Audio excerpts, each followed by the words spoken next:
Good morning and welcome to Morning Messages and Magic. I'm Kimberly with Earth Goddess Energy Healing, and today we are going to talk about crystal grids, what they are and how to create one. So I wanted to come on and talk about this because we are just coming off the Libra full moon, and every full moon I make a different crystal grid.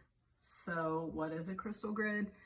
It's sacred geometry, placing crystals in sacred geometry to enhance the energy of those crystals. So independently, the crystals, they have their own energy, and then when we place them next to each other, that enhances the energy that they're both bringing, and then the sacred geometry creates the energy flow. So I have templates that I use, not always, but, and you don't need these, but I have these fun wooden templates that were gifted to me, templates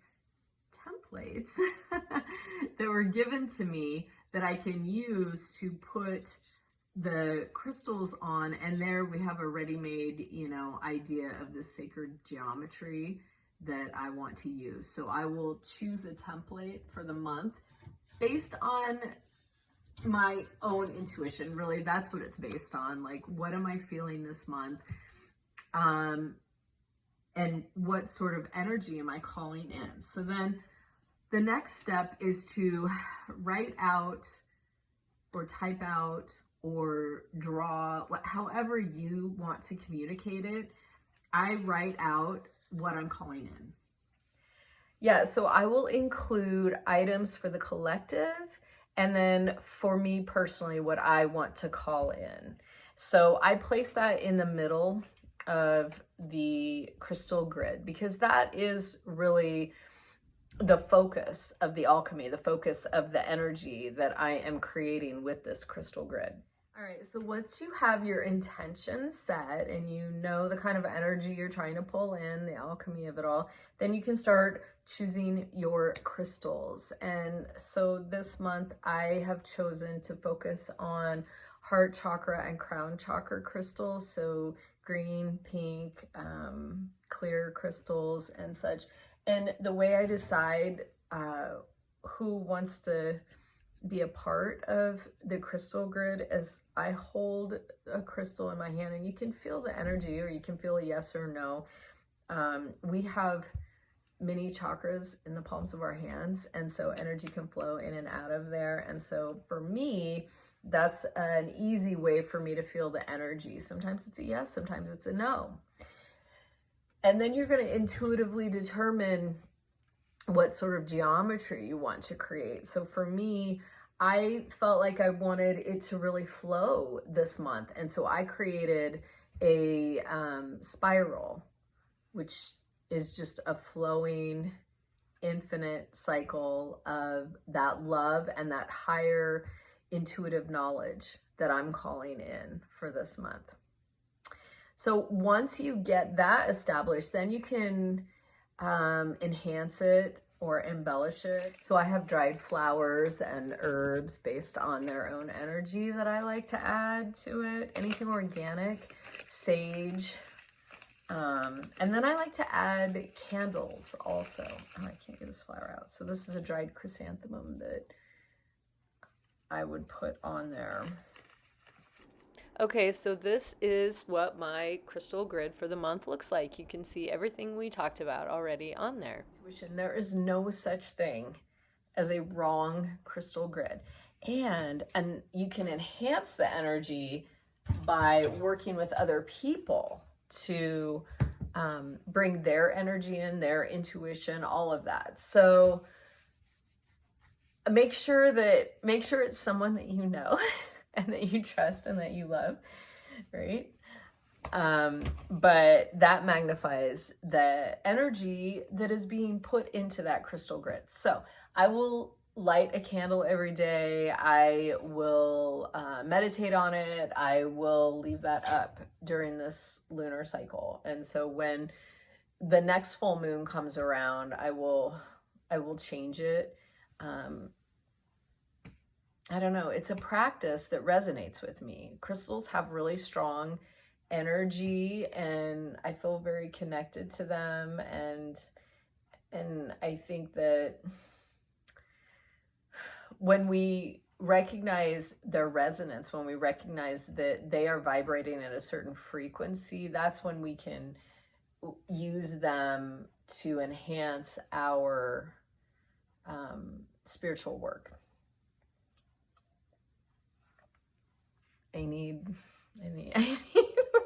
I'm still getting used to these mornings where I'm like, woo, I'm kind of tired.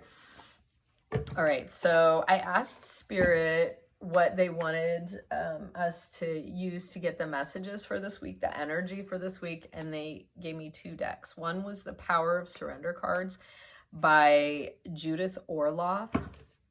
It's this one. Really fascinating because it tells us what, as a collective, what do we need to release? What's the message? So we're going to get that one. And then also the Chakra Wisdom Oracle cards by Tori Hartman, which has so much insight, and it really hones in on what chakra we need to be focusing on and the underlying meaning, you know, within that chakra. There's like, I think 6, 7, 8 different cards associated with each chakra,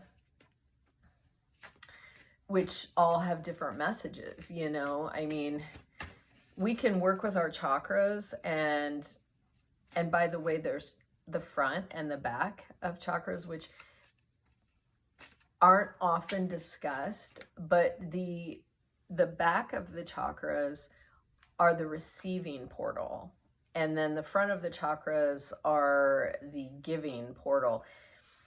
Most of the time people talk about the front, and that is giving, but we need to take some personal care with the back also.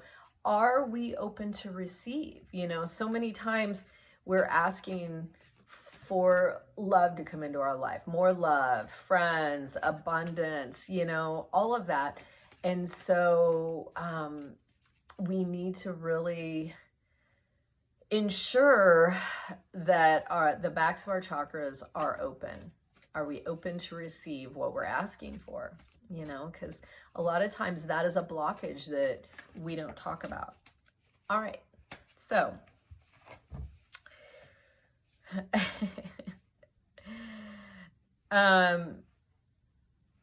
okay, so here's our card, and it's a fascinating card. This is for the collective for the week. So surrender to setting limits. Just take a minute and look at that. Look at that image. You know, she's clearly saying no with her hand. She's setting limits. What do you personally get from that? Because this is a collective reading. All right, so it says, it is healthy to set boundaries in relationships. And when we're talking about relationships, it's any kind of relationship. It's not just romantic. We have a relationship with everything, everyone and everything. So it is healthy to set boundaries in relationships. Practice expressing your needs, and remember that no is a complete sentence. That is something to remember. No is a complete sentence. No means no. It's a complete sentence. You know, it makes sense with the general energy that we're in right now. That we need more boundaries. We need stronger boundaries to really maintain our own alignment with our higher self and how we want to choose to live and such. So this doesn't always happen, but we got 2 cards. And so this is another good reminder for myself and the collective, right? Surrender stubbornness. Surrender stubbornness.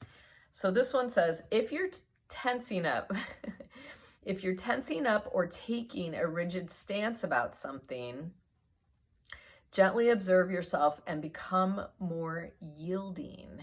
This will help you communicate more lovingly with others and yourself. We have a big problem with that right now, at least in this country.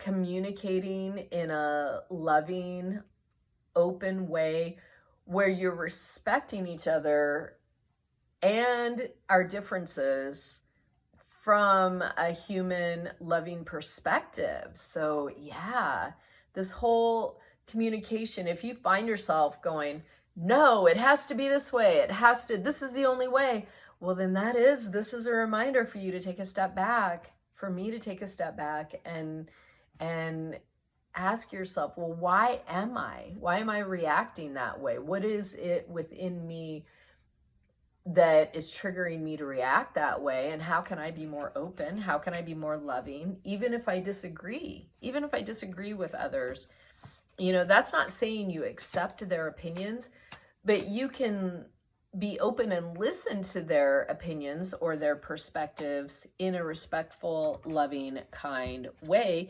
because they are human. They are another soul having a human experience just like you, and they came to experience different things, to learn different things, and to grow their soul. So that requires compassion, We are all one. That requires compassion for others. Not necessarily accepting their views, but compassion to accepting them, right? And loving them. All right, so next we're gonna go to the Chakra Wisdom Oracle deck and see what is our wisdom for the week. That is great wisdom, I mean, I think those two things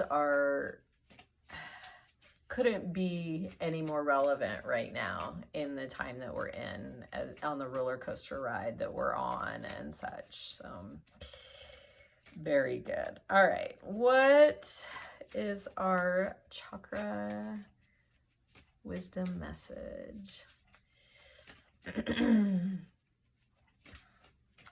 It would be fun if it was all about the love.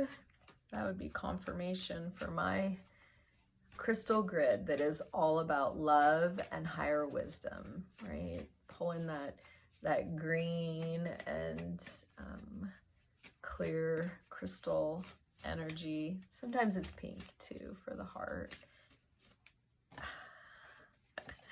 Okay, so we got our card.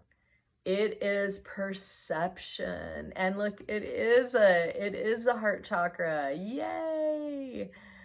All right, perception. So I'm going to read what this card represents for us as a collective, but just take a minute and really look at it and see what you glean from it. What is your insight? All right.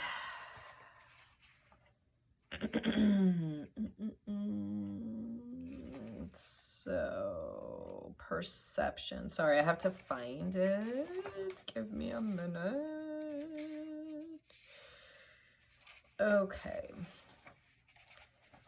Oh, there it is. All right, so perception. Let me hold it up for you while I read this.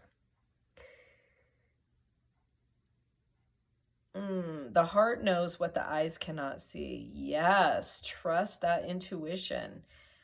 So the legend behind this card, I like it because they give these little stories behind the card. So a young princess wanders into her untended garden.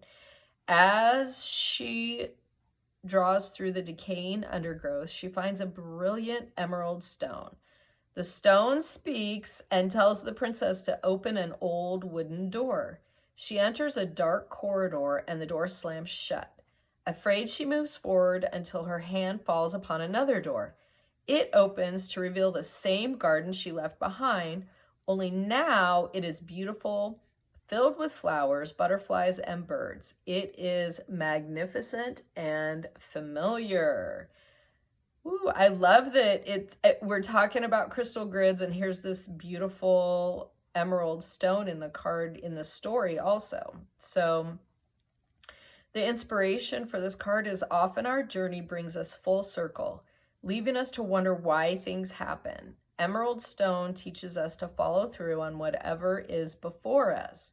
Going back is not an option. Personal inquiry. What in my life needs tending? How good will I allow myself to feel? And I don't know about you all, but you know, I think we all at some point tend to think back and, oh, I felt so good during that time period. I would love to go back to that. And sometimes we try and you realize you can never go back because you're not the same person. So even if you're going back to the same place or a similar experience, you're not the same person. So your perception is different, right? So it's never going to be the same. Never going to be the same. All right, so the key ideas here are transformation in the heart, change in your perception, the unknown, and the promise of a richer experience. The key words are beauty, open-heartedness, and appreciation. So we were just talking about, are your back, chakras open to receiving? And this is what it is. It's openness to receiving and giving heartfelt energy. So there is a meditation. So if you want to take a minute and just close your eyes and listen to this, it's very short. Begin to imagine the emerald stone. When you see it, place it in your untended garden. Feel waves of emerald light filling you with courage. Emerald stone may have some thoughts to help you. Listen carefully.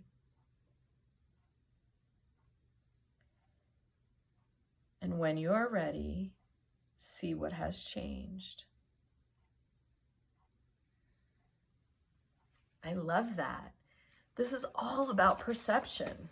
So I'm going to jump on and I'm going to take this a little step further. So when we talk about changing our lives, in order to change our outward life, we have to change our inward persona, our perception. And that is the alchemy of it all. That's the alchemy of the energy. So if you want something to change in your physical realm, go within and identify why you perceive it that way, or, maybe things that you're holding on to that are holding you back or creating this perception. And that releases you. That's freedom. When you are able to identify it and have this awareness, then you're able to release it with gratitude and love. And then you will have these aha moments because your perception has changed and your outside world looks completely different. So that is a profound message for this week. And I wish that for all of us, that we have that experience. I hope you enjoyed the crystal grid creation, and I hope you're enjoying the morning messages and magic. So if you like the video, please like it, subscribe it, share it. I'm trying to get that flow going so I can help more people that are interested in these topics. If you want to work with me on a one-on-one basis, you can go to earthgoddessenergyhealing.com. And with that, I want to remind you, shine your light. Shine your light. The world needs it, because sometimes your neighbor shining their light shows you something that can change your perception, right? So shine your light. Always choose love. Namaste.